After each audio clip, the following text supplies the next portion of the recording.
Hi hello అండి. ఈరోజు చేసి నేను చాక్లెట్ కేక్ అయితే చేసేస్తానమాట. స్కూల్లో బ్రేక్ టైంలో పిల్లలకి తినడానికి, అలాగే ఈవినింగ్ టైం స్నాక్స్లోకి తినడానికి బాగుంటుందని చెప్పేసి చేసేస్తానమాట.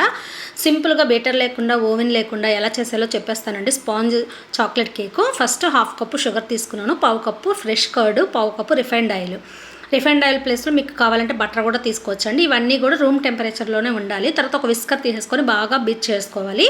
మన షుగర్ అంతా మెల్ట్ అయిపోయి క్రీమీ కన్సిస్టెన్సీ వచ్చేంత వరకు ఒక 5 మినిట్స్ బీట్ చేసుకుంటే సరిపోతుంది. తర్వాత 1 కప్ వచ్చేసి నేను మైదా తీసుకున్నాను, 3 టేబుల్ స్పూన్స్ కోకో పౌడర్ తీసుకున్నాను, తర్వాత 1/2 spoon baking powder, 1/2 spoon baking soda, pinch of salt, ఇవన్నీ తీసుకొని బాగా స్ట్రెయిన్ చేసుకోవాలండి. అంటే జల్లించుకోవాలి. అప్పుడే మన కేక్ అనేది చాలా ప్లఫీగా వస్తుందన్నమాట.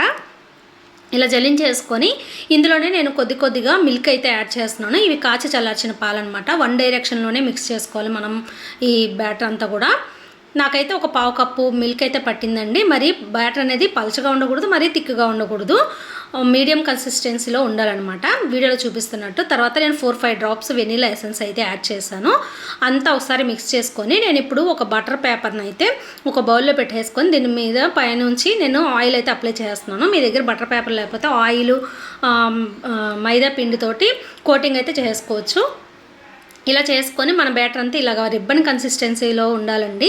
ఇలా వేసేసుకొని అంతా పైనుంచి నేనైతే ఇక్కడ బాదం అయితే చిన్నగా కట్ చేసి వేసేస్తున్నాను అనమాట. పిల్లలు తింటారు కాబట్టి.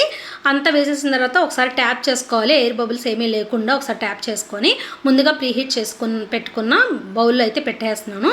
ఒక బౌల్లో స్టాండ్ పెట్టేసుకొని ఒక 5 to 10 మినిట్స్ ప్రీహీట్ అయితే చేసుకోవాలన్నమాట. తర్వాత ఇందులో ఈవెన్గా ఈ బౌల్ అయితే ప్లేస్ చేసి మీడియం ఫ్లేమ్లోనే మన కేక్ అనేది బేక్ చేసుకోవాలండి. నాకైతే 35 మినిట్స్ పట్టింది. మనం ఏదైనా ఇలాగ స్పూన్ పెట్టి చూసినప్పుడు ఏంటంటే అంటుకోకుండా వచ్చిందనంటే మన కేక్ రెడీ అయిపోయినట్టు. ఇది తీసి చల్లారిన తర్వాత సైడ్స్ అయితే ఇలా లూజ్ చేసుకొని మన కేక్ అనేది రివర్స్ చేసుకుంటే, బటర్ పేపర్ యాడ్ చేశాను కాబట్టి నాకైతే ఈజీగా వచ్చేసిందండి కేకు. చాలా ప్లఫీగా వస్తుంది, చాలా బాగుంటుంది. బీటర్ లేకపోయినా, ఓవెన్ లేకపోయినా ఇలా అయితే ట్రై చేసుకోవచ్చండి. చాలా బాగుంటుంది, సింపుల్గా ఉంటుందన్నమాట. పిల్లలు ఎప్పుడైనా కేక్ అడిగినప్పుడు బయట నుంచి తాగటం కంటే కూడా ఇలా ఇంట్లో చేసుకొని తినడం బెటర్ అని చెప్పేసి నేను ఇలా స్నాక్స్లోకి మా పిల్లలకి అయితే రెడీ చేశాను.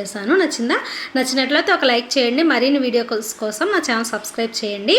Thanks for watching friends.